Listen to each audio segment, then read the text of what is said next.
Jesus. I mean, trust me, man.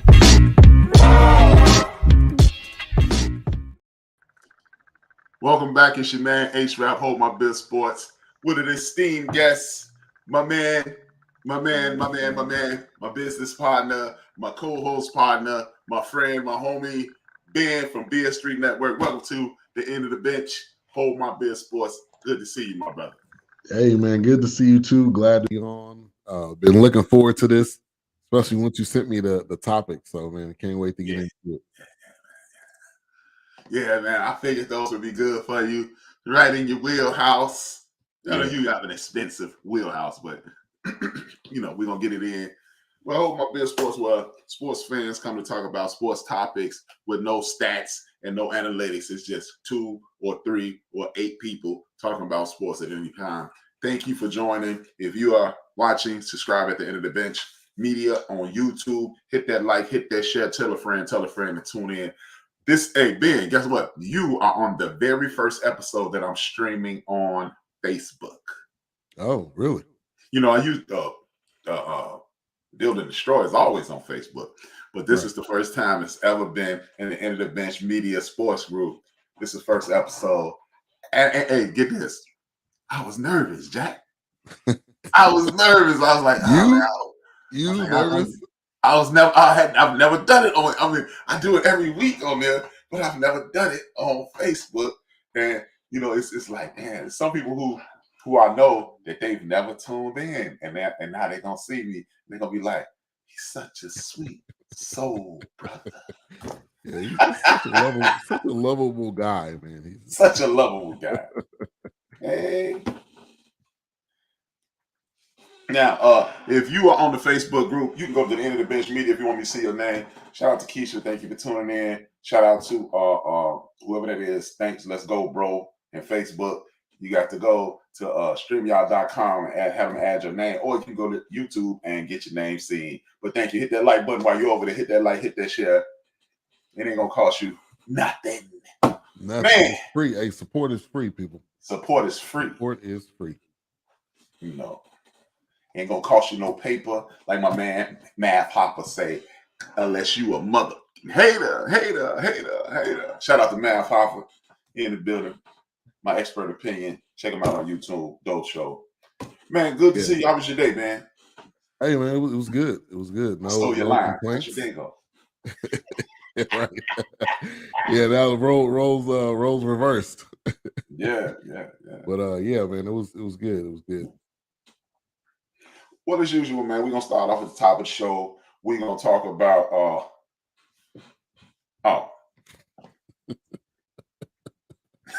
I see you, Keisha. I see you. Hit that like, thumbs up, please. Keep it real, 100%.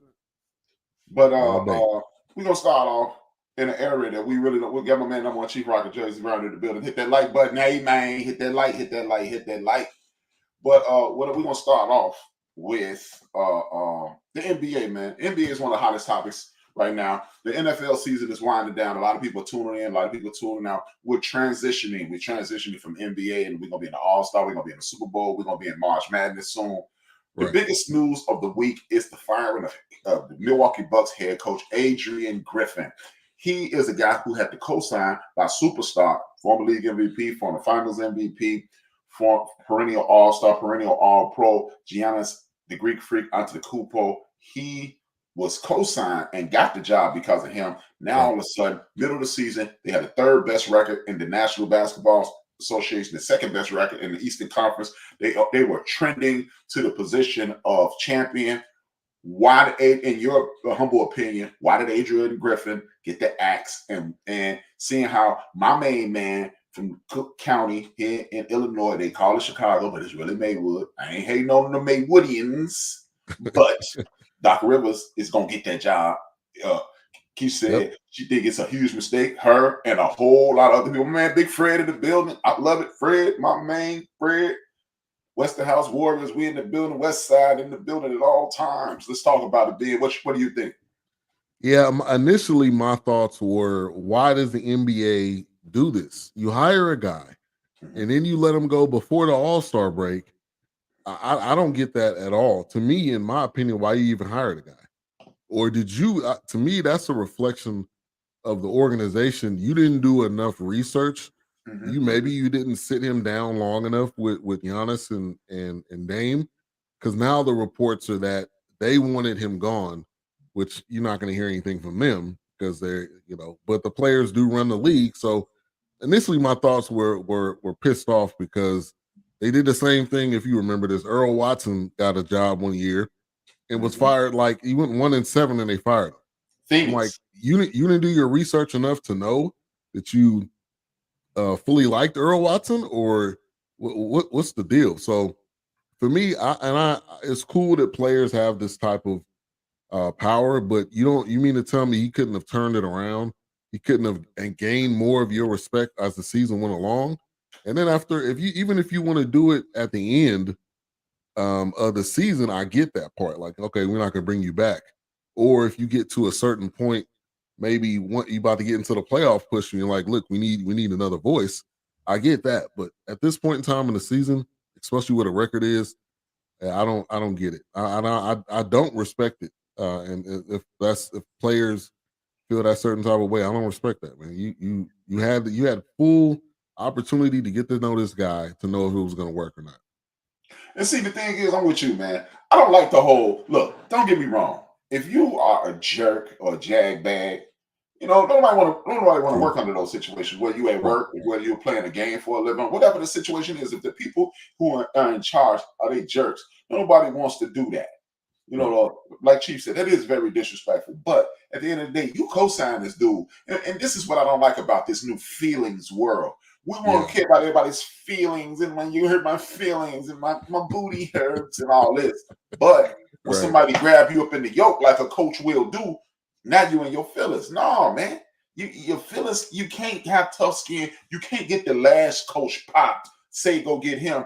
Dude had to show you that he'll get in your grill. That's the beauty. Look, I know everybody hates LeBron James, and everybody, it's the anti-LeBron James campaign. LeBron James get you fired, and LeBron James got you popped. And then here go the beautiful part about it.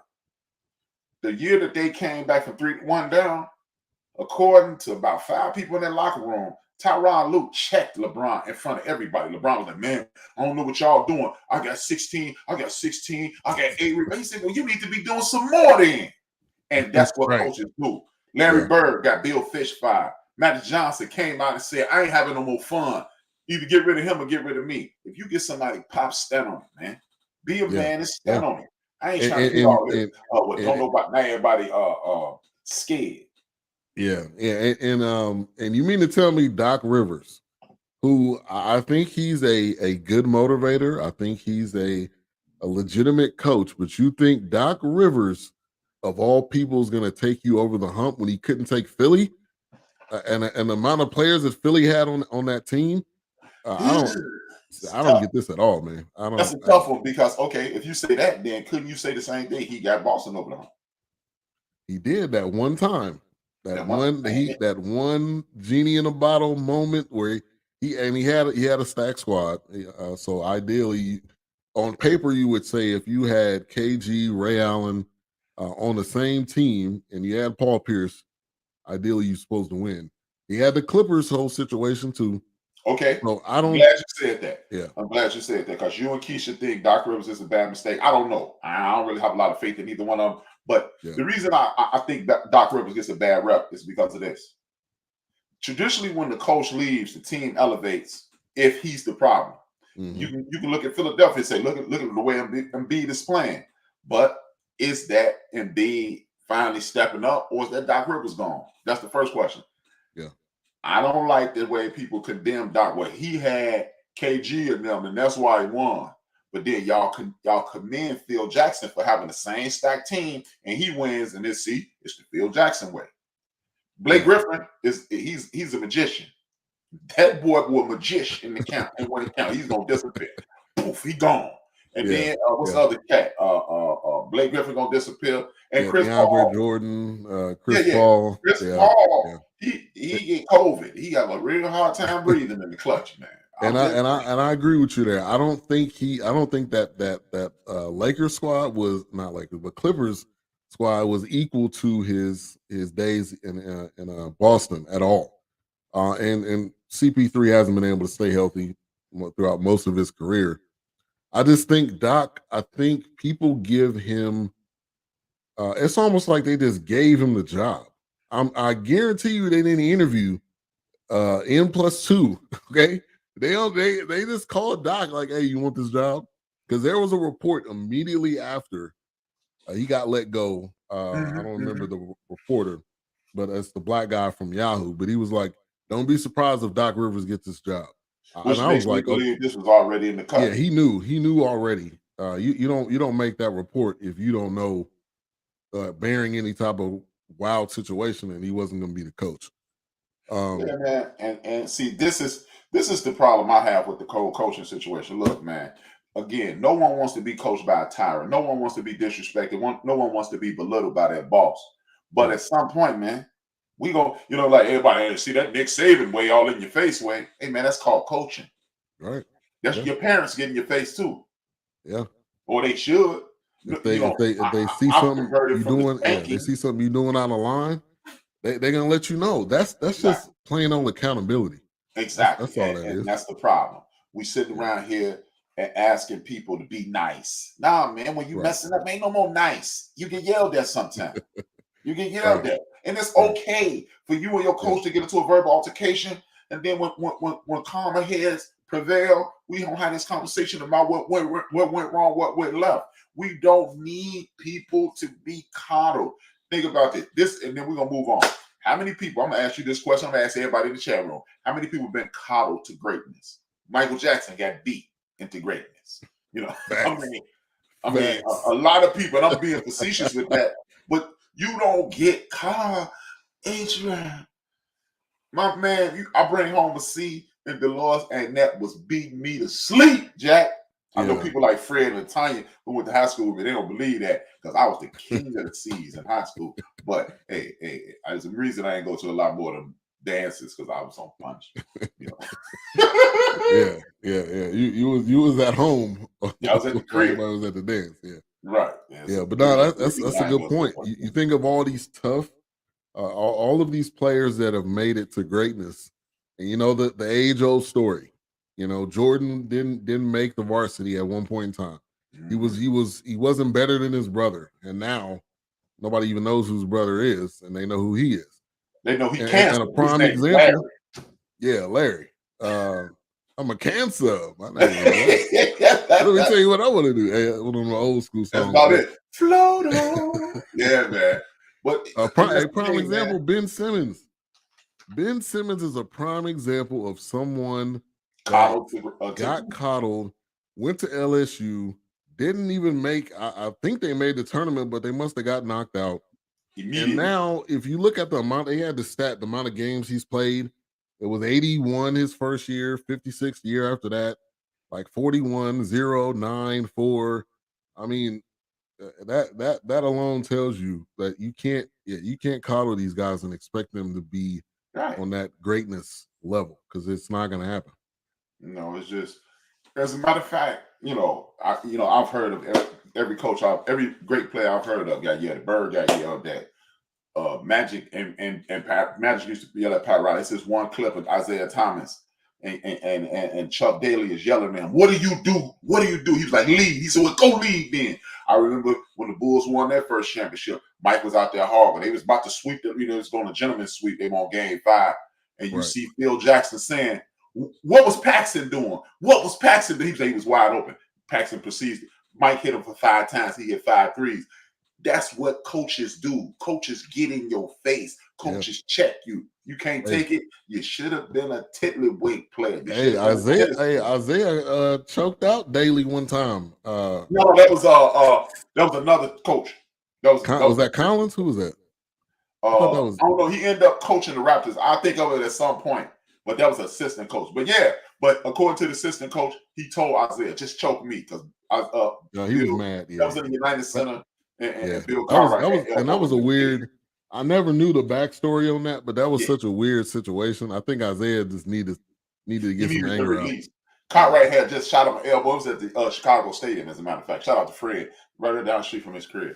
But yeah, I remember that vividly. But scary, we're in the season of trades. A lot of people can't be traded due to their contractual obligations. A team cannot trade you before January 7th. Yesterday, Scary Terry from the Charlotte Hornets. I don't know why I want to call them the Charlotte Pelicans. It just didn't want to come out. Charlotte Hornets, formerly the New Orleans Pelicans, formerly the Bobcats, back to the Charlotte Hornets, and a whole bunch of other things. Michael Jordan and everybody else used to own the team. Scary Terry goes to the Heat. They gives them two big-time point guards. They give you the scoring point guard and the facilitating point guard and the scoring facilitating point guard with Jimmy Butler, Bam Adebayo, and few other pieces. Where does that put the Miami Heat?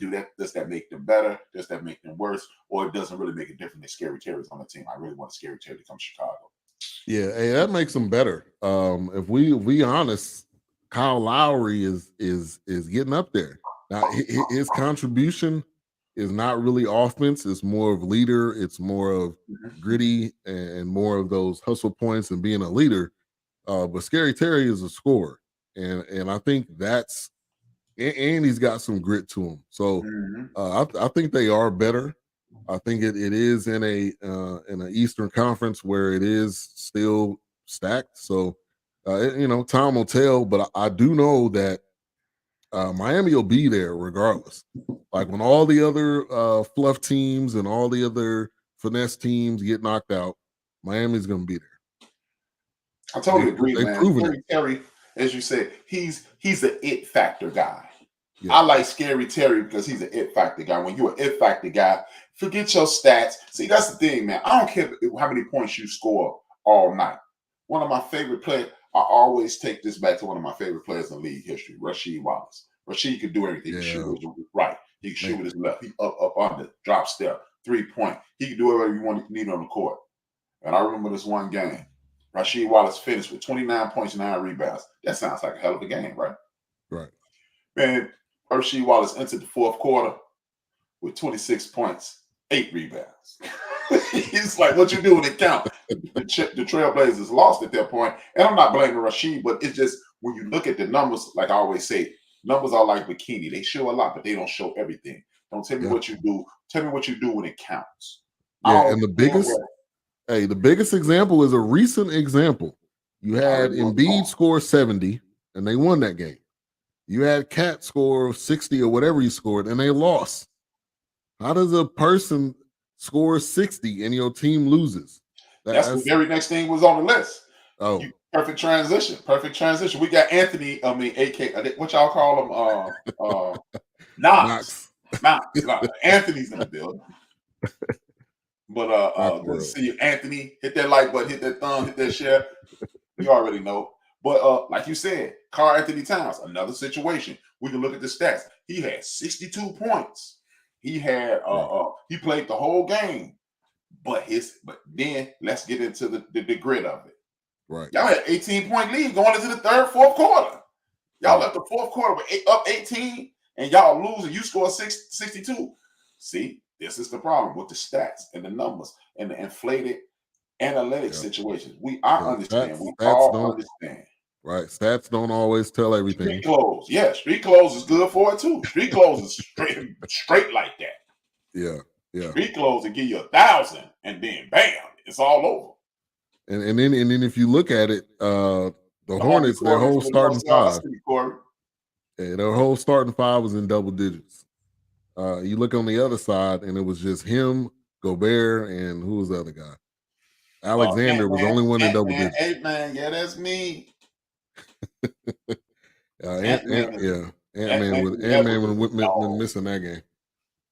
Well, see, and that's the thing. This is proof. See, again, this proves. I don't care what your resume reads. I don't care where you were picked. I don't care. What do you do when we need you? When Karl Anthony Towns was the leader of that team, they were struggling to get into the playoffs. They was in the playoff series and getting popped. They gave the team over to Anthony Edwards. Now they're the number one team in the NBA. Talk to me about that. You got the coach calling you out.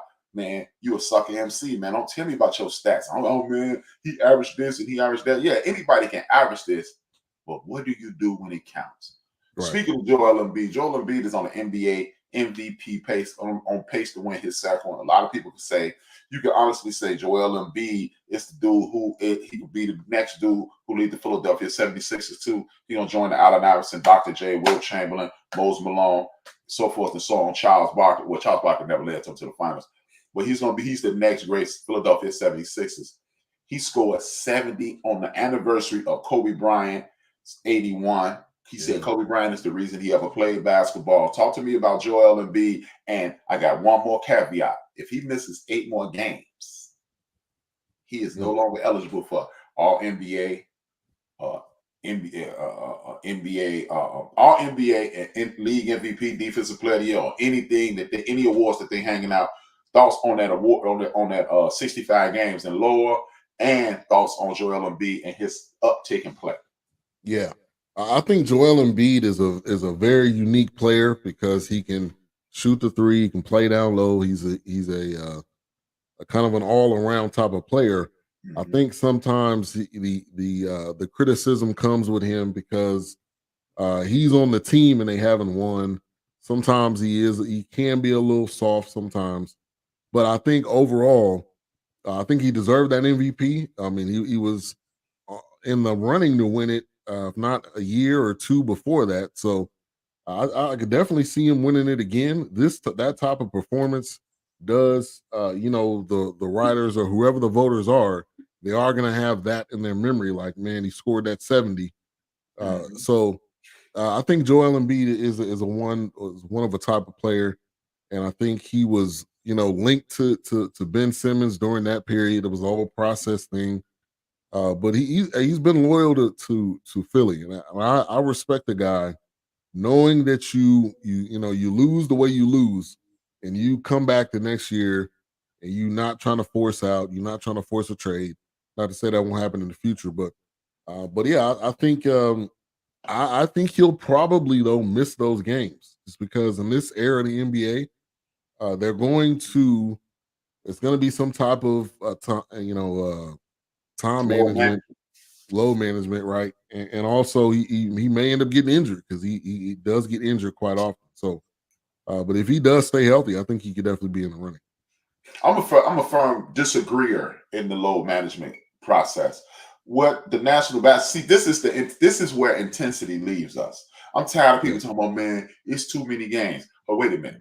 You gonna tell me it's too many games to play? No, it's not. It's 82 games to play. You guys play basketball all summer. But y'all always love to brag about the time when Michael Jordan was filming his movie Space Jam. They built a basketball court out there, and y'all all came to LA and hoop.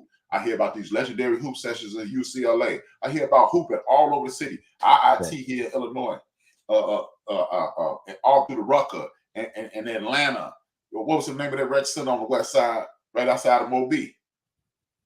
Yeah, I know they be at the Lifetime Fitness quite a bit. Yeah. Lifetime Fitness is another place. So don't tell me y'all hooping too much. But the thing is, when I was younger, the Lakers would dominate, right? They'd be killing all year. And you know what they would do? They would show up in like when the Bulls were horrible. They show up in Chicago. They blow the doors off the Bulls, and the scrubs would play the rest of the game.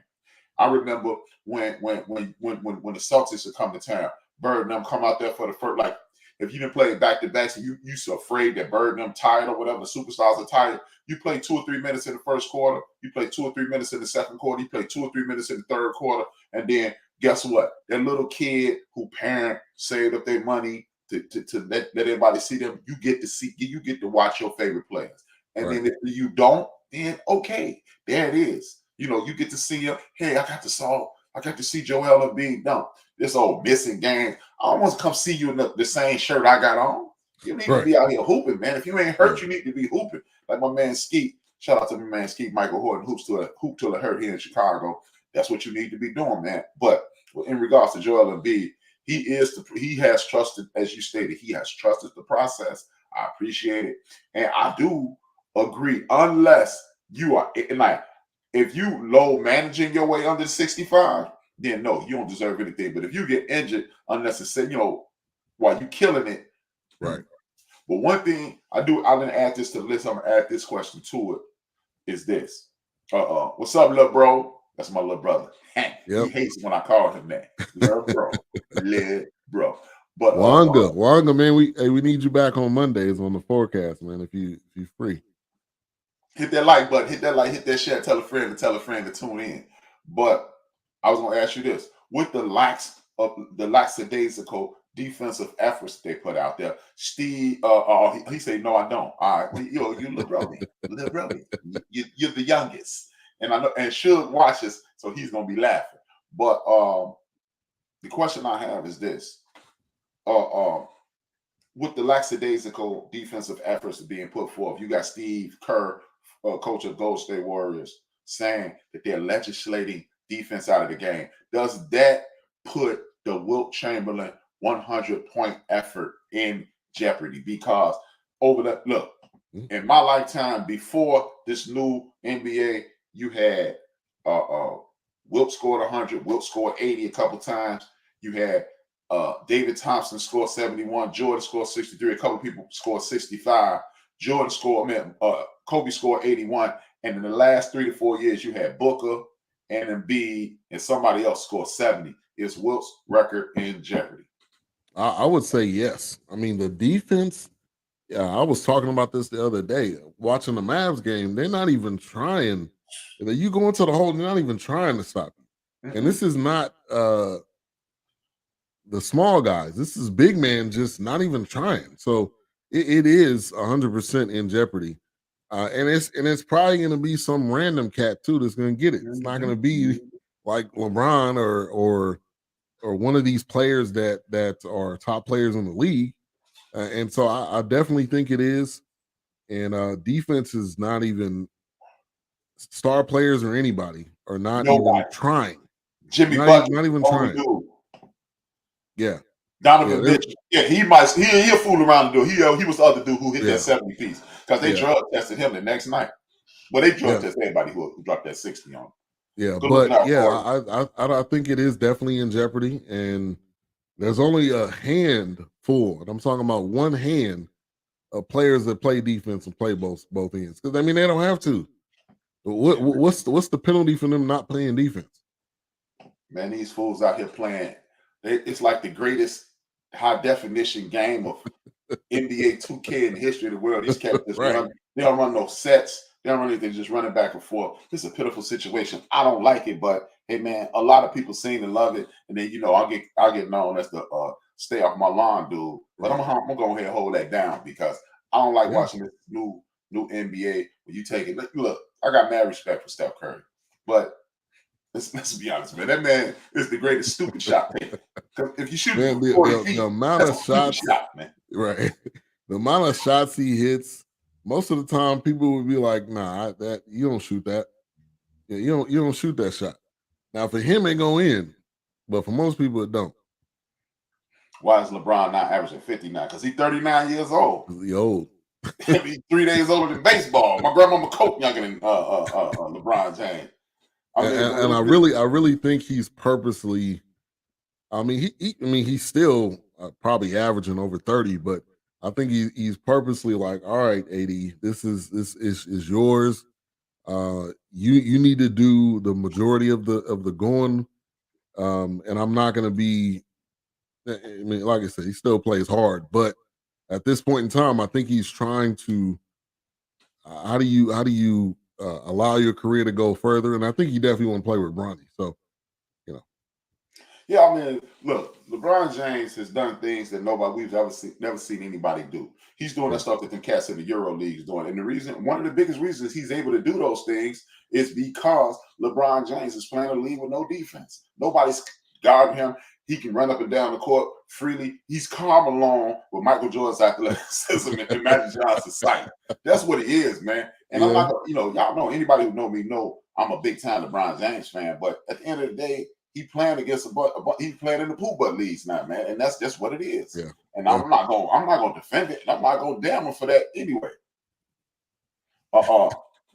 I'm not gonna trip, but the man is out here playing against Rudy's, and he should dominate. And I'm not gonna hold it against him because No. everybody that played against the pool bus, and I'm not gonna damn LeBron, man. You played against these Rudies. Nah, the league is full of Rudies, and that's what it is.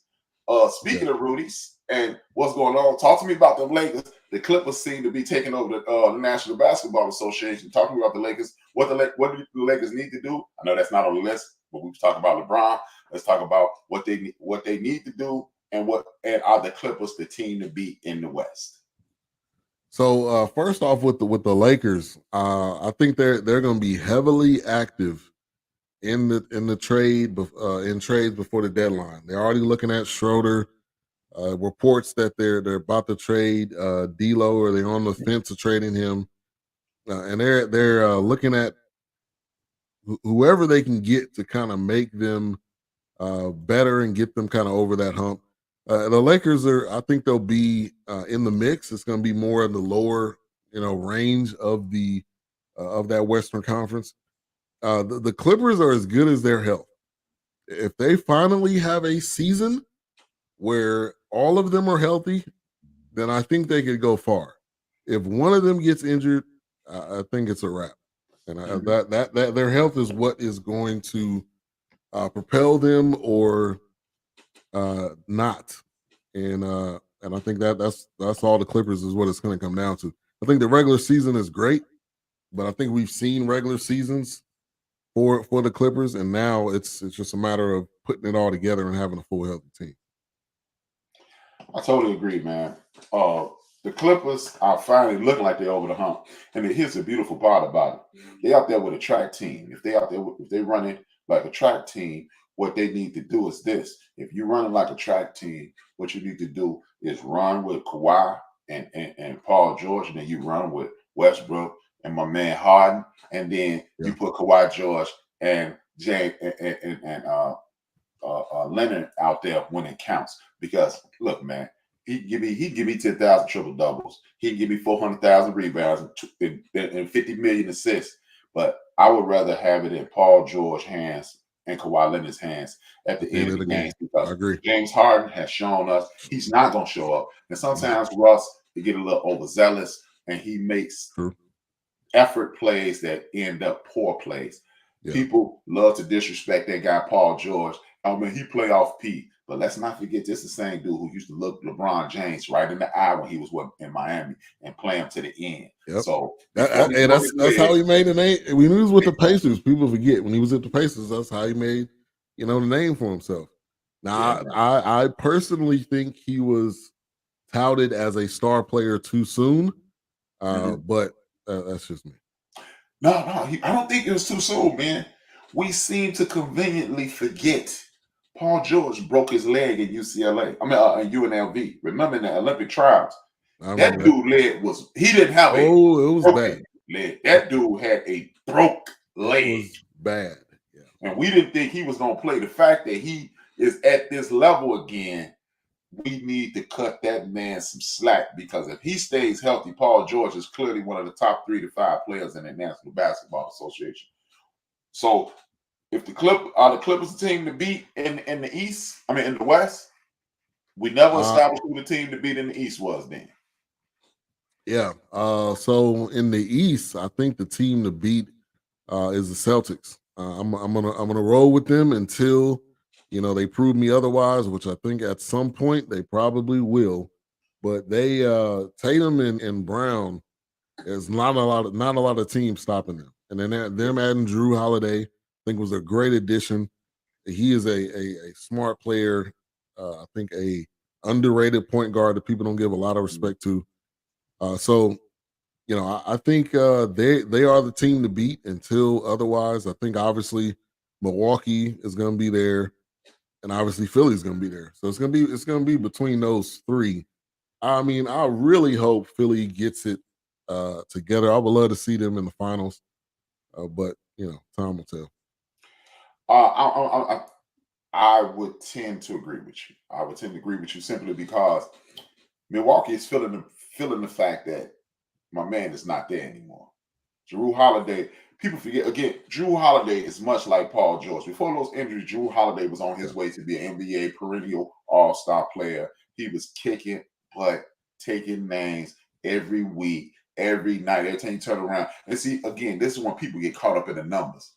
It's about what you do when it counts. The timely steals, the timely shots. Everybody loved it. Who hit the game-winning shot? But the dude who hit the shot that kept us in the game before the game-winning shot, maybe we need to start paying attention to him. And that's what Jrue Holiday is. Last year, and I know I just dissed stats, but last year, the Milwaukee Bucks were giving up 113 points a night. Now they're giving up 119. Yeah, y'all scoring 124, but you're giving up 119. Jrue Holiday is a major factor in that. And then somehow, some way, the Celtics, their coach is a year better. I'm hoping that what's the name them? They're a year better. I'm thinking that they might be a year better. If they're a year better, then my man Brown and the light skinned dude. What's his dude? Tatum, Jason Tatum. I'm not thinking that for a second. Jason Tatum and Brown, and then somehow, some way, this new coach, this younger coach, this dude with different situations. Yeah, he didn't figure out how to get Porzingis to play. Yeah, they've been trying to get Porzingis to play since he was in New York. So yeah, and then he came to Dallas. So hey, if you can get Porzingis to be a good role player on your team and do what he does best, that's an X factor right there. He got to stay healthy though, because he's already injured right now. So yeah, so if you can get him to play, but it is again going back to the potential league MVP, the potential back-to-back league MVP, the dude who breathed life into the Philadelphia Sixers, the process himself. I'm gonna ask one more question, then we're gonna move to football. Last week, I can't remember who said it. They said Joel Embiid is this generation Shaquille O'Neal. Talk to me about that, and then we're gonna transition to football. That's a great question right there. I'm gonna say not quite, because nobody was stopping Shaq. It don't matter who was down there. And there's been instances where Embiid, I don't know if he's flopping or clumsy or what, but he's falling over after running into people. I don't know if that's just because he's trying to get the foul, but Shaq was just on a different level of dominance. I don't know anybody. I don't know if anybody's going to reach that yet. Maybe we haven't seen that person. But I'm gonna say not quite. Corey, I don't think he's there. The Celtics. So my man Corey says,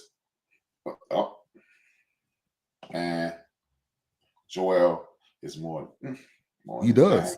And I will say this: he is a more skilled player than Shaq, because he can shoot from the outside, and Shaq's only game was down low. Yeah, he was 18 feet in, 16 feet in. Yeah, but like pure dominance, though, I would say no. Okay. You forced me to ask this question. Is dominance better? I'm more dominant. I'm better. It's not necessarily. It is not necessarily. Now, I don't know. You got me speaking. Got my wheels spinning now. I think he's if you want to say comparable, is he a comparable player to Shaq? No. But is he better than Shaq? Yes, because he can do more than what Shaq can do. Ain't no hacker, Joel. Yeah. I don't know how his free throws are, but no, dude, like 80% free throw shooter. I think he went he worked on his. He definitely worked on his game. Because like a couple weeks ago, Mad Dog Russo called out Shaq. He said, ask Hakeem. Great point. My thing is this: a couple weeks ago, Mad Dog Russo made this point, and he said Shaq ain't even a top 5 big man in league history. He was like, he's not better than Russell, and then of course everybody, Bill Russell was winning. He's like, he's not better than Wilt. He's not better than Kareem. And then the last 2 guys, everybody frowned, but then I saw both these guys play, so I had to go. And they was like, he said he's not better than Akeem. And everybody went to dominance. And I'm like, dominance does not mean better. That means you dominate more. Right. But what's the difference? I don't mean all around better. And Hakeem, and then they said Duncan. And I was like, And then he even threw in Moses Malone. And I was like, Yeah. I can't Dominant. speak to the Moses Yeah. Malone, but that wasn't my error. But the other ones I could say, yeah. There's no other Shaq. Okay, I mean, I can That's see true. that. But I would ask you this: footwork. Shaq. The thing is, this is what people, and I'm gonna let this alone because this is an actual show. Yeah, it's an actual show. People always say Shaq was the most dominant force in the league, and then they belittle Wilt. They say Wilt only dominated because nobody was his size. Nobody was Shaq's size.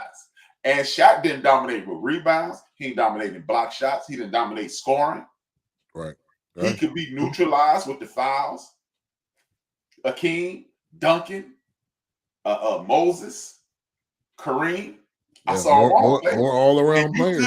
Neutralize them. Right. No way. You found them, they was gonna drain them. They was, Shaq was bigger, better, stronger, bigger, faster, stronger, and he was more dominant. But was he a better ball player? That's another conversation for another day. Maybe on the next time you come on, we'll have you on there. Speaking of dominant, bigger, better, stronger, Bill Belichick only has one job interview in 2 weeks of football. The Atlanta Falcons are the only team they gave him a call. Talk to me about, is it time for Bill Belichick to salute and gracefully bow out? Or is this something with the league saying, we're sick of you, it's time for you to go, because we don't want nobody to talk about, we want to always tell people that Brady is the greatest, but we don't want to tell the world that he was part of your cheating too. Right. Exactly. I think I don't think it's time to fully retire, but I think it's time to take a break. I think people will want you more when you take a year off. How many? I mean, they was calling Gruden for like 10 years straight, and then he finally took the job with the Raiders. Same situation with Bill Cowher, and they probably stopped calling him now. But the minute you go away, people want you more. So I would say, hey, just don't take a job this year. Lay back. I guarantee you next year when the coaches get fired, when they are going to call get fired, he get that. But yeah, I think the game is kind of passing them up too, because when you see what they did, the past couple years. He drafted Mac Jones. That hasn't really worked, and they didn't get a proper replacement. I think for Brady, and they just decided we're just going to draft random guys, and it just hadn't worked. So I think the game is passing them up too. I think that's okay. That's when you will get the pushback with me. You had me, and I'm agree with Corey. The dude's 70-some years old. He ain't got a whole lot of time to be sitting around. Hey, I guarantee you they can call him though if he don't. They'll call him, but I'm with Corey and Bill. We ain't got a whole lot of time to be waiting around for somebody to call him. But in regards to the game passing him by, I disagree, man. I totally disagree. The reason I disagree is because the Patriots had a complete reread at quarterback for the last since Brady left. Mm-hmm. They have been bounced. BAUM, bounce. Yeah. And had they had your quarterback down there in Dallas, had they had Derek Carr, had they got Jameis Winston, they would be in the thick of things right now. Let's not forget, it was a couple of teams that were on rolls offensively. They went up to Foxborough, or the Patriots came to town, and it slowed down. You don't lose that type of acumen. What he has lost his curveball on picking people, on picking quarterbacks. Yes. And look, let's be honest. That was a part of his greatness, because he has so much control. But go ahead. Yeah, but you're right. But at some point, you need to let it go. I understand the whole, if you want me to cook the meal, let me buy the groceries thing. But you know what? You've been picking out you've been at Aldi's, Bill. You've been at Aldi. We need you to go to Whole Food and get a quarterback. We don't need you at Aldi no more. Right. We need you to go to Whole Food, get you a quarterback. And if you go to a team, for real, if Jim Harbaugh don't take that San Diego Chargers job, they need to let Bill go there, because he already got it. He got it? Yeah, they announced it about an hour ago. Harbaugh's got the job with the Chargers. Oh, there it is. Well, I bet you Bill. And the funny thing is, the management team in Atlanta does not want Belichick. The owner does. So the dude who signed the check versus the dudes who get checks, they usually lose.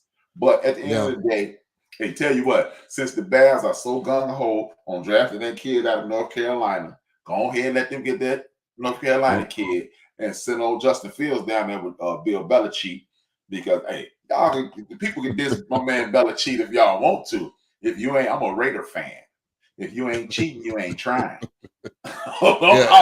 And real honest though, he just cornered the market on stuff that the NFL didn't have rules on.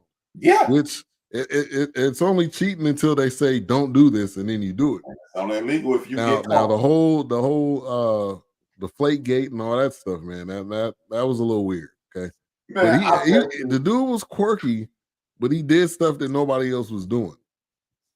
Hey man, I don't care if he was raw dog buck naked cheating. If you don't catch me, I ain't wrong. I have zero interstate. I got one interstate speeding ticket, and I was in Leeds, Alabama when I got it. That's the only time I was ever speeding in my life. All other times, I've been driving 55. Ever. That's it. That's the only time I ever got a speed ticket. I remember July 1992. My cousin Salah, if you watch it, I still need my $200, man. Love you like a brother, but I need my money, man. I need that, cuz. I'm gonna need that little money about you, man. It's been 31 years, man. It's coming up on the 31st year of that. Yeah, but anyway, on the serious side, yeah, man. Bill Belichick, I don't think he lost his curveball. He has had, think about it like this. He has had a difficult time picking the position that just about every team in the league has had a difficult time picking. The Green Bay Packers are the exception. Everybody else, y'all had a difficult time picking quarterbacks, period. Yeah. Now, and my issue is he got Mac Jones, and it just seemed like he was like, I can fix this guy. This is a project I can fix. And it seemed like he never tried to get anybody else. He had Zappy, and that was it. That's the only person I can really think of. And neither one of them worked. So it didn't seem like he made an effort to try to worth 1,000 cookies. What'd you say? Both those guys are not worth 1,000 cookies, man. I agree. Just saying, I agree. Those dudes are horrible. Bill, let somebody else pick you a quarterback, get your cheat game back up. Yeah, just coach 13, 15 games, go back into the playoffs back-to-back years, and then bam, it's over. Yeah, just coach. Don't try to be coach, GM, and all that. Just coach and X's and O's. And salute to speaking of the Chargers, I didn't even know that. I ain't had it on my thing. ESPN didn't send me the notification. I don't like y'all, no way. Y'all ain't sending it to me because I'm black. But let's talk about that Chargers situation. Where does that put the Los Angeles Chargers, even though y'all not the Los Angeles, y'all start off the California Chargers and y'all move to San Diego, now y'all back to Los Angeles. Y'all the San Diego Chargers till further notice. I'm not going to be correcting myself. Talk to me about the Chargers. What does Harbaugh do? Does that make them a better situation? And what do you see them? What do you see them next season? I think it definitely makes them better. I think that's probably going to make them 800. I don't think it's going to make them any better than that. You still got the Chargers, not the Chargers. You still got the Chiefs. I do expect your Raiders to play well under Antonio Pierce, and not to mention you got the Broncos, which I think he's about to blow that whole thing up. So they're I think the bottom two teams are going to be Broncos and Chargers because they're going to be probably 8-8 in average. But give Harbaugh some time, which it sounds like he's going to have full control. He's going to have whoever the GM's going to be, and he's going to be, because that was his issue with in San Francisco. I think they're going to be, give them 2 to 3 years, and I think they're going to be right there fighting with Kansas City. Well, being a Raider fan, the fact that no one hates the Chargers lets you know that they are the Detroit Lions of the AFC. Yeah. They are. Yeah. But they are the bottom basement, bottom feeders. Yeah. But on the serious side, the thing that baffles me about the Chargers, why is it that no matter who's there, they always hurt all the time? What's going on with y'all medical staff in Charger land? Conditioning. They hurt every year. Hopefully Harbaugh can do that. I'm not gonna say wishing him the best of luck because the team I root for is in that division. Yeah. I know you're not gonna do that. Straight racial. I'm gonna go straight racial. Only reason they hired him because the Raiders hired a black coach and they want the black man to lose. That's what they did. But they keeping the black man, keeping the black man down. They're gonna keep the black man down. That's gonna be another mirror of the NFC North, AFC North, with the Chargers, the Raiders, the Broncos, the Chiefs. It's gonna be hard to beat the Chiefs. As long as Patrick Mahomes has blood in his veins, it's gonna be hard to beat those jokers. But it's gonna make that division even tougher. They're gonna be a mirror of the NFC, AFC North, and it's gonna be an interesting situation in San Diego, San Diego, man. Y'all the Chargers, man. Y'all San Diego until further notice. With that being said, the Philadelphia Eagles are in turmoil. Last year they lost due to their success, and this happens every year. It's just like with every other thing, you must prepare to be successful. And one of the things to prepare to be successful is to have a successor to your head guy. They lost their offensive coordinator to a head coaching job. They lost their defensive coordinator to a head coaching job. What's going on in Philadelphia? They got Chico Rivera. For those who think I'm mean, funny, and throwing a racial slur, Ron Rivera played his pro career in Chicago. He was known as Chico Rivera, so I'm not being racial. Chico Rivera is scheduled to be their defensive coordinator. Talk to me about what's going on in Philadelphia and what should be their next move. Yeah, so I think they were riding high. I think they were at one point they were 7-1 or something and 1. And it just seems like it fell apart. And I think part of it was the coaching. And I think part of it too was something with the whatever the culture was. So I think Sirianni is he seems like a very cocky guy.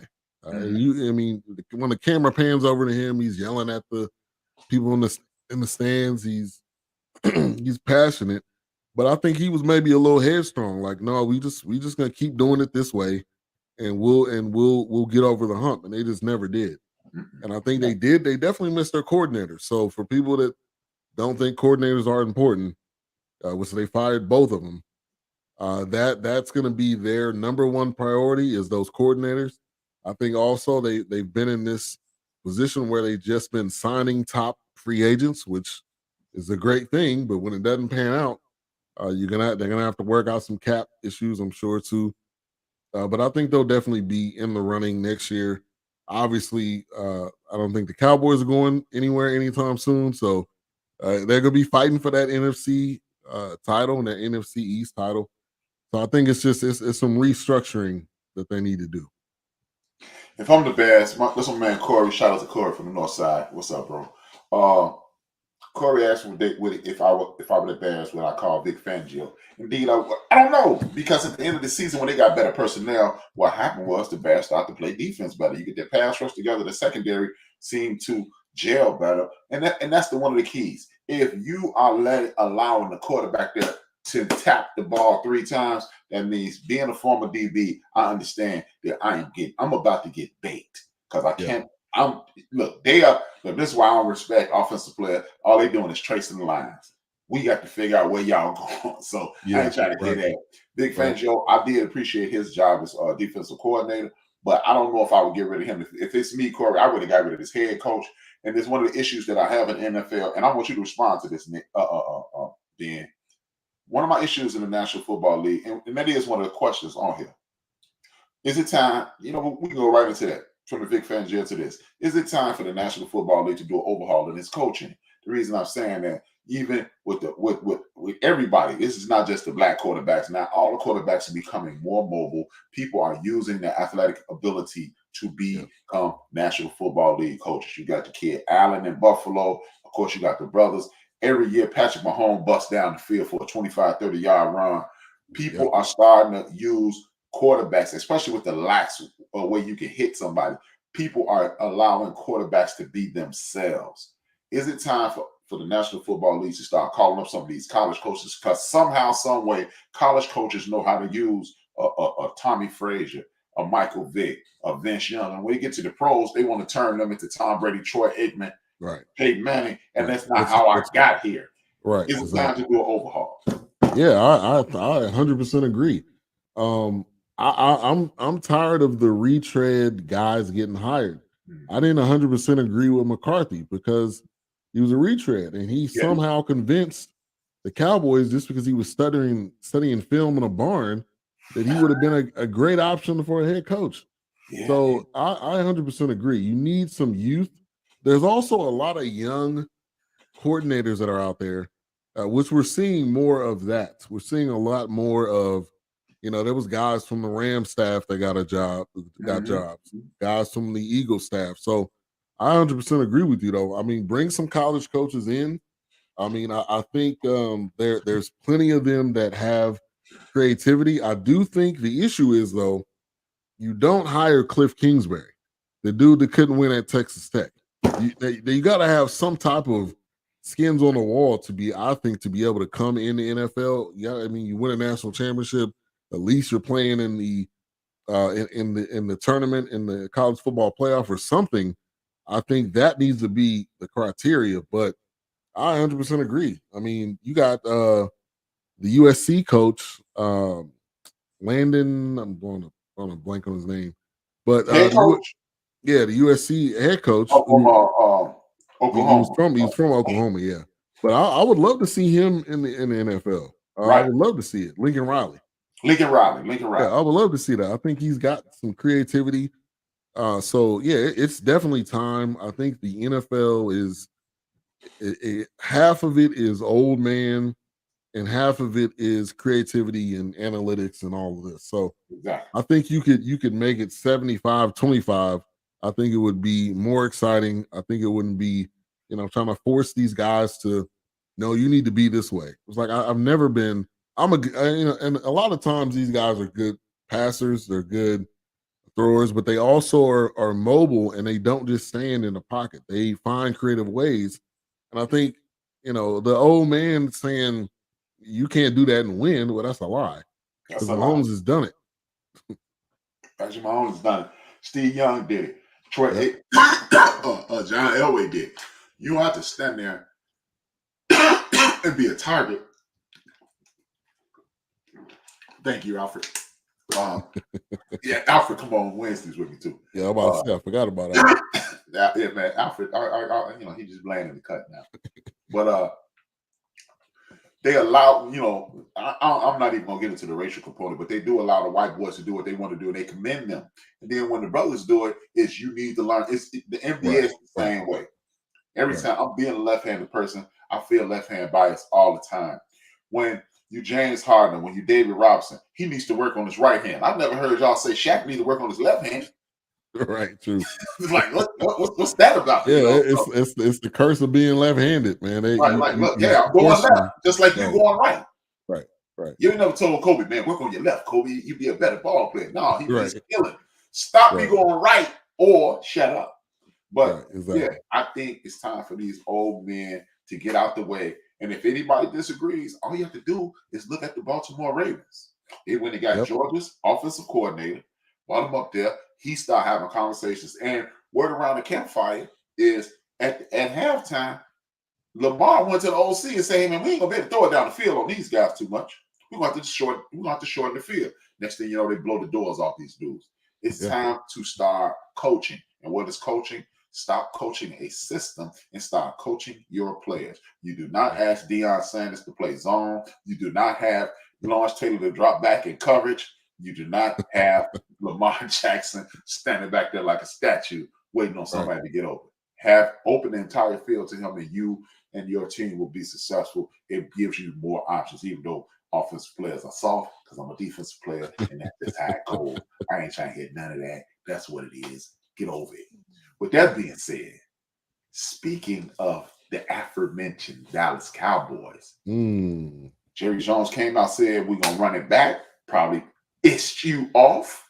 Yes. And you got Dak Prescott's brother, CeeDee Lamb's mama, and Michael Parsons' brother doing judo, they got the Twitter and Facebook thumbs going hard. Is that going to affect the locker room in Dallas? And did Michael Parsons, by not acknowledging Dak's name, condemn Dak? Yeah. So I do think right now it will cause an issue, but the good thing is the NFL season is over for them. So by the time training camp and all that turns back around, it'll be dead. So I think right now it's noise. I don't think it'll affect them long term. And no, I didn't agree with bringing McCarthy back because that type of collapse, I don't know how 12 months from now, you don't remember what happened because that was an epic collapse against a team that you on paper you should have beat. And you looked like an amateur. You look like the Cowboys JV team out there. And so I don't think the noise will affect them. I do think obviously McCarthy's here for another year. They didn't sign him to an extension. But it's gearing up for a very interesting year next year because you're bringing back most of the players, and they're getting ready to do an extension with Dak, and it's mainly for money for moving money around reasons. But to pay him $60 million is what the number looks like. I don't know about that because I think I've said this numerous times. I think he's good, but I don't think he's great. I do think coaching was an issue, specifically in that last game. Time management has been an issue the whole time McCarthy's been here. You get into crunch time positions and they don't make right decisions. So I think I don't think Dak's going anywhere. I do think they're going to have to sign CD. They're going to have to sign Parsons. And the running game is going to look different because I think Tony Pollard will not get signed. So there's more questions than it is answers in this offseason right now. Most definitely. I anybody who knows me know I'm a big time Dak Prescott fan. I'm not foolish enough to be a fan of his and say he's a franchise quarterback. Yeah. Y'all know if this is your first time listening to the show, you know my presets for quarterbacks. There are only two quarterbacks and there were three scrubs. Like the dudes that Bill Belichick picked, and the Raiders been picking for the last 25 years. But it was actually since Ken Snakes like the picks, but that's neither here nor there. You got scrubs, you got dudes who you can win with, and you got dudes that you can win because. I think Dak is stuck in between win with and win because, which is a good place to be because that means you're more than a serviceable quarterback. Yeah. I am a fan. I'm glad they're keeping him. In regards to his pay, I blame Jerry Jones for this. See, Dak Prescott is playing it the way he's supposed to play it. Oh, yeah. If Jerry Jones would have dealt with that dude straight up, when you said Tony Romo was on his way out, you're supposed to give him an extension that day. If you give him an extension that day, now I'm willing to play for less because you put faith in me. But you didn't put faith in me. Therefore, you made me play through the the franchise tag and all that foolishness. Right. So now you suffer the consequences. Yeah. Point blank, period, in the story. Mike McCarthy, I don't trust him because look, Mike McCarthy, it seems as if around the fifth game of the season, he took the reins off Dak because I think they've been telling Dak don't run around ever since he jacked up his ankle. He started letting Dak run around. Dak became a different player. Point blank, period, in the story. He got better. He started looking like the Dak that I used to like at Mississippi State. But here's my problem with Mike McCarthy. These dudes spend 12, 14 hours a day making game plans. Are you telling me that the defensive coordinator came into the meeting and said, okay, the Green Bay Packers been running the ball down. Everybody throw. We just saw them run the ball down the Bears' throat last week, and everybody throat before that. So what we're going to do is put our smallest guys on the field and see if they can get past these 300-pound linemen. And then we're going to see if they get past this tight end. And then if they can get past that, then they're going to tackle this dude who's been picked up a whole head of steam.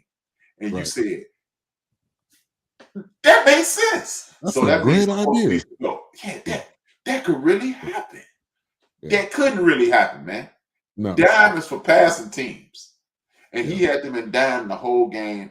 So guess what? Well, it made no sense. It made no sense. So that means get rid of him. Jerry, as rich as you are, you on the penny side of the game. You about to pinch the beard off Abraham Lincoln's face off that penny because are you just telling us you don't want to pay this man this little $4-5 billion? Right. You just bought a power company a couple years ago and it's on the stock market that I purchased a piece of. I mean, your business partner, Jerry. But that's neither here nor there. But in serious, that's why he needs to go. For real, if you ask me, I'm going to get Pete Carroll or I'm going to get my man Belichick. Yeah. Pete Carroll, because he has the personality that he can let Jerry talk all day long and he gonna do his thing. Belichick, because you don't need a quarterback. He gonna figure out how to steal signs and cheat. And the Cowboys gonna be back on, man. Yeah, That's all I'm saying. And I don't blame Dak at all. I'm happy and proud for Dak to get 60 million. Mm-hmm. And another part of this is the market. If you don't play the market right, you're gonna be paying whatever it is during that time, because they had the opportunity to pay him before we were wind back. They could have paid him before Wentz, and it would have been like 32. They didn't. They I don't know. They are very penny pinching, but they want success. You can't do both. You can't be penny pinching and saying we're going to the Super Bowl this year. It don't work that way. It don't work that way. And I'm just tired of hearing, oh man, he ain't good enough for you. Yes, he is. If Jared Goff, if Wentz, Jared Goff can be there, and what Stafford can make all that money when their turn came up, it's my turn. Right. Hey, I'm not. Hey, look, people, take one for the team. I am taking one for the team. That's why I let those big old 300-pound men sack me. Yeah. That's why I get hit in the head. That's why I lift all these weights. I'm doing that for the team. Right. And at this point, I'm Team Prescott. And I'm not trying to hear that. With that being said, let's keep it moving. The National Football League we're in the Final Four. You have the Detroit Lions, the San Francisco 49ers. Talk to me about that game this week, and talk to me about who you think gonna pull it off this week with both situations. Yeah. So 49ers are going up against the team they went up against. Yeah. I think last week, who did they go up against? Packers. Grief. Yeah, and the Packers gave him a run. That's what that was a really good game that I was not expecting to be that close. But I do think the 49ers are well coached. They pretty much have weapons at every single position, and their defense are arguably probably the best or one of the best in the league, and that is a strong. That you got to give credit to John Lynch on that. But anyway, I think that was a prime example of why the 49ers are where they are. And I was expecting them to win that game. So that's no shocker or surprise there. I think with the Chiefs and the Bills, I knew that was going to come down to a classic. And I was expecting the Bills to get it this year. They were playing at home. I think if you had no better situation, it would have been this one. And they just couldn't do it. They had literally 10 minutes. I didn't see that game. And I was like, okay. So I ended up watching the replay, and I'm like, it was 10 minutes left, and the score ended up being the ending score. I'm like, you had 10 minutes to score, and you couldn't score at all. So I mean that's on them. You can't have that many opportunities and you just don't score. You're gonna lose in the situation. That turned into the Josh Allen apology bowl. Look, Josh Allen is erratic as all outdoors. He's always looking for the big play. Me and Big Illinois was talking about this while I was watching that Kevin Hart movie. That dude is 2K. He Brett Favre 2.0, man. Yeah, I agree. That is a great comparison. He runs probably more than Favre. He is too risky. You just don't know what you're gonna what you're gonna get from him. I don't think he's very dependable when the game's on the line. He's very erratic. So that's that. The Ravens, man. But before I talk about the Ravens, shout out to the Houston Texans, man. To get to this point after being really garbage since Deshaun Watson left, and that coach, D'Amico Ryans, Shroud, I'm looking forward to their future. But they were going to lose this game against Baltimore, even though they kept it close early on. But Baltimore is destined for them to go to the Super Bowl this year, I think. So kind of fast forward, and I do think they're going to beat the Chiefs. Tampa Bay and Detroit. Tampa Bay was a surprise this year. Hey, shout out to Baker. I was not expecting him to do anything. Honestly, forgot he was on the team. So, for them to get to where they are, and also shout out to Todd Bowles. But this upcoming weekend, Chiefs at Baltimore. I think this is the team that the Chiefs are not going to be able to get past, and it's going to be this matchup with Mahomes and Lamar. I'm looking forward to it. I would love I wish they were not in the same conference, so then they could possibly meet in the Super Bowl. That would be like greatness right there. But Detroit at San Francisco, I think this is the end of the road for Detroit. But I do think they will continue to be at or around this same place because Dan Campbell is a hell of a coach. They're like running through a wall for him. I would have loved for him to be the Cowboys coach too, but I don't know if they want to handle that type of aggression. But yeah, I got Ravens and San Francisco in the Super Bowl. All right. To mention, to go back to the Green Bay Packers, San Francisco 49er game, the San Francisco 49ers, I think they were a bit exposed. Everybody wants to, that's what we want to do. We want to praise people for not doing their best. And again, it's going to make it look like I'm contradicting myself. Brock Purdy played an average football game until it counts. He stood up when it counted. When he was like 4 for 6 on the last drive. He threw all the balls that he should have thrown.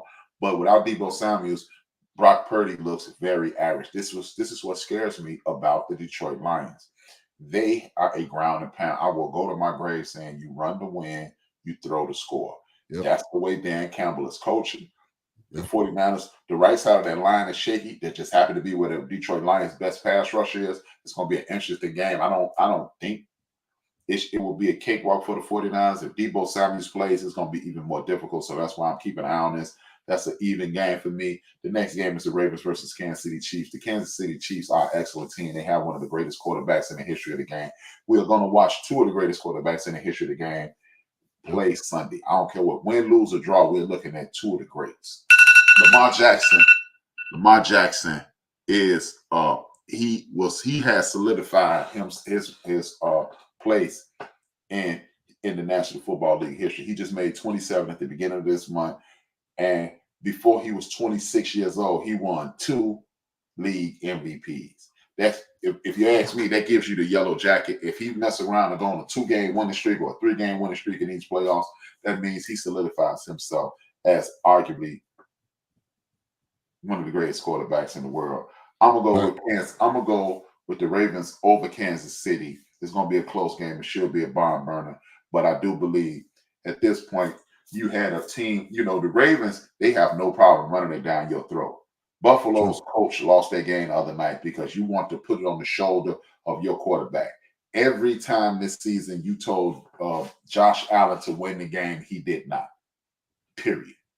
You can say it was the wind, it was the sun, it was wide right again. It's the same old. But this dude don't check down when he needs to. He overthrows the ball when he has to. Y'all can do all that genital washing if you want to. This dude is feast or famine. You cannot win with feast or famine. Point blank, period. End of story. Last question of the night. All-time quarterbacks. I know it's early. I know this dude is only 27 years old. He got at a minimum a healthy Lamar Jackson at a minimum has 10 more years to play in the National Football League. If he goes on to win this Super Bowl, do we start ranking him all time anywhere? I'm listening. Ooh, that's a great question. I would say not quite. I think he does have the MVP. Obviously, what puts him in the upper echelon because that is he will have 2 this year. Yeah, I agree with that. Yeah. So when you add the Super Bowl in there, I think you definitely got to have him in the conversation. Let me kind of restate, because to be able to do it, especially if he gets past Mahomes, this is Mahomes' era right now. It's nobody else's. This isn't the Purdy era. This isn't anybody else's era but Mahomes. So if he definitely gets past Mahomes, makes it to the Super Bowl and wins, I think you got to have him in the conversation, because when we have the conversation, they put Dan Marino in the conversation. He's never won one at all. I'm assuming he's won an MVP. I don't remember. But. Yeah, he won the MVP his second year in the league. He beat Eric Dickinson out because that was the year Eric Dickinson broke the National Football League single season rushing record. Yeah, but I do think you got to have him in the conversation because he in his entire time in the league, he's been a top quarterback. People talk about whatever stats or accuracy or whatever you want to talk about, but he's been doing it consistently. I think that's the other thing. But yeah, I think you have him in the conversation. I'm gonna throw a little oof in the batter. I'm gonna say he's gonna be the great. If he wins the Super Bowl, he'll be the greatest black quarterback ever. Okay. The reason I say that is this: we could definitely say that because he would surpass Vic at that point. He was surpassed. I think he's already surpassed Vic with the back-to-back league, 2 league MVPs before he's 28. He played in the AFC Championship game. If he wins this Super Bowl, the reason I would say he's the greatest black quarterback in the history of the National Football League is this: he would be the first black quarterback not to win the Super Bowl because you got Russell Wilson, you got Patrick Mahomes, you got Doug Williams. There's no way to get around that. He wouldn't be the first, but he would be the first black quarterback to win as a black quarterback. And what I mean as a black quarterback is this: he's winning on his own technique. He's winning with his skills. I'm not standing back in his pocket doing what you want me to do. I'm not going to do it the way you say I should do it. I'm going to do it the way I say I should do it. Right. And that would make him, in my personal opinion, the greatest black quarterback in the history of the game because he won the Super Bowl, he won 2 MVPs, and he did it like as Colin Cowherd said. He's not a quarterback. As Bill Polian said, he should be a wide receiver. As what's my man Eric Mangini said, if you want to have a running back play like a quarterback, we'll see how long that works. As whatever that woman's name is, I want my quarterback to be quarterbacky. Whatever quarterbacky is, I don't want. We don't know. And fifth and most important, clowns like Stephen A. If you don't throw the ball the way everybody else throws, you're not elite. He has the ability to shut the world up. Let's not forget this, and this is the most important fact about the young brother Lamar Jackson. The young brother Lamar Jackson has won, and every single solitary team in the league said, "Nah, we don't want him." 365 days ago. Let's not forget that. Not the Ravens and not the other 31 teams. All of those teams passed on him.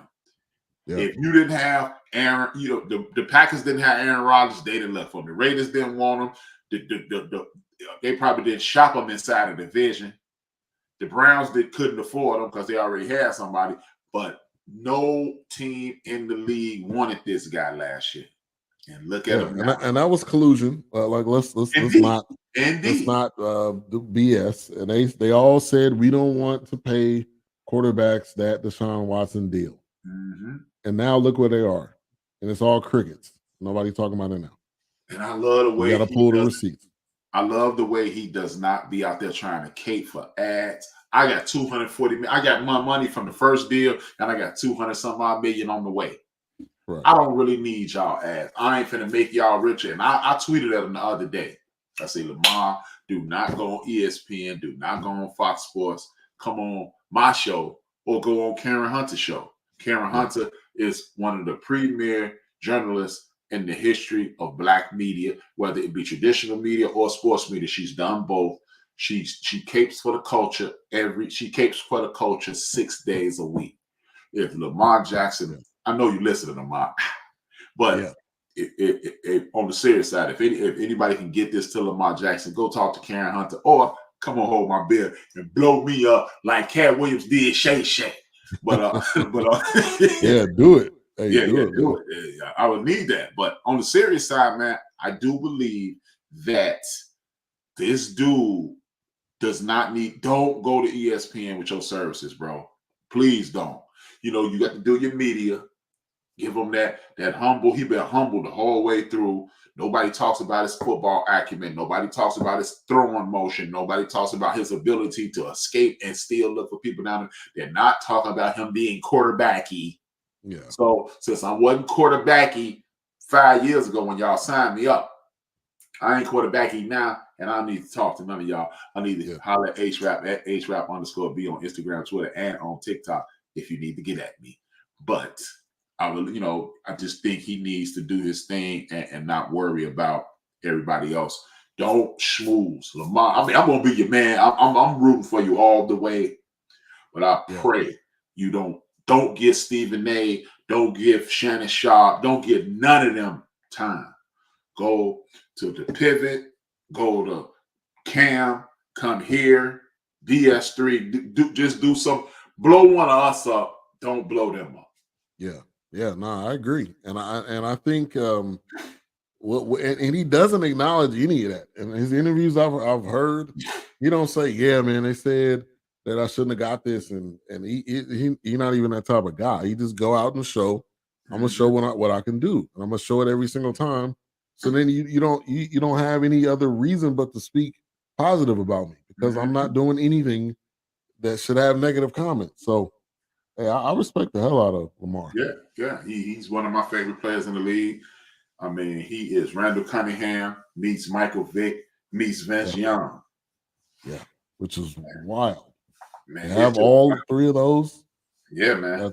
That's a wild description right there. And the beautiful part was like Randall Cunningham was insanely elusive, so you couldn't get hit on.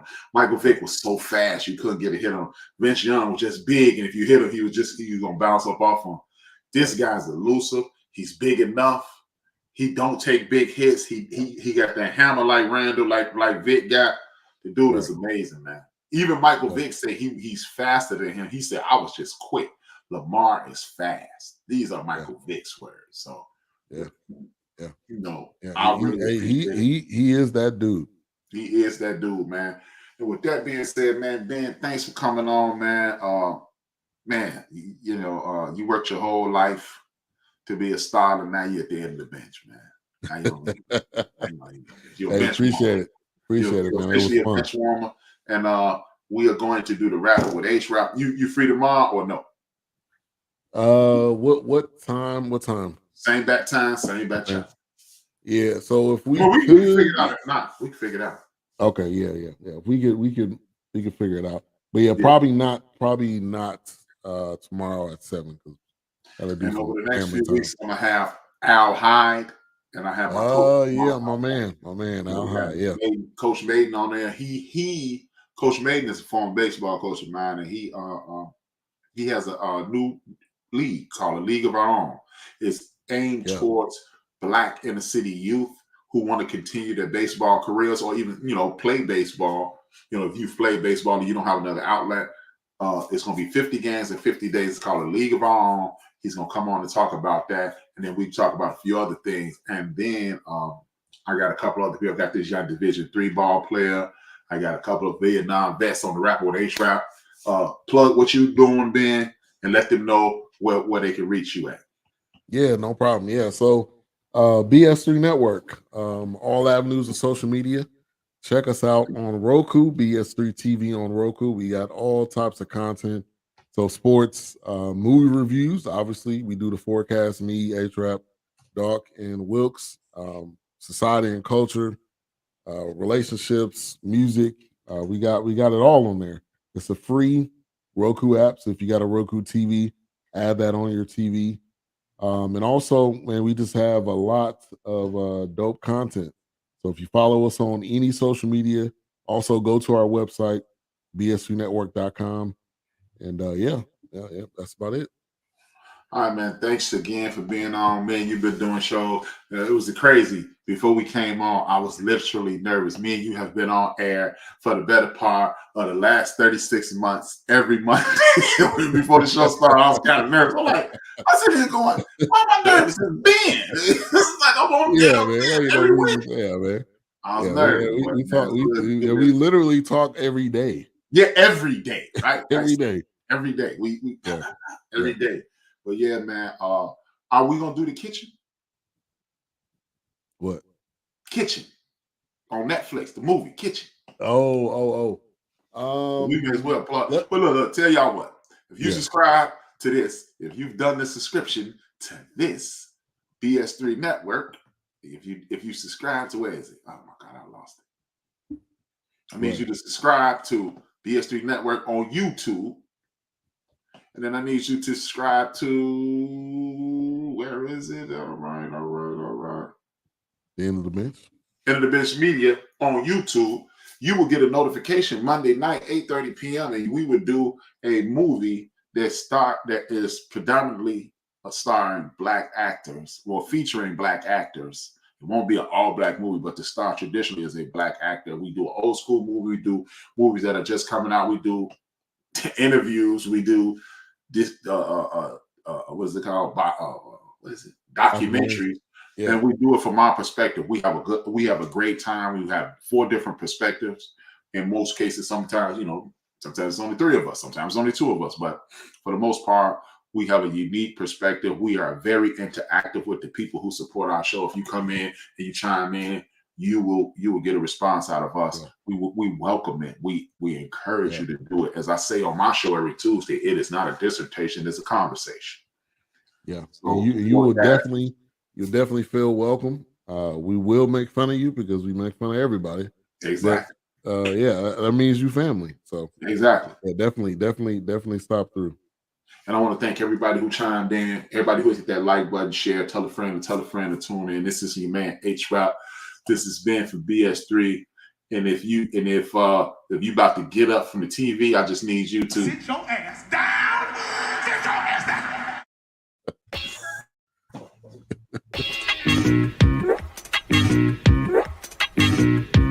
Jesus. I mean.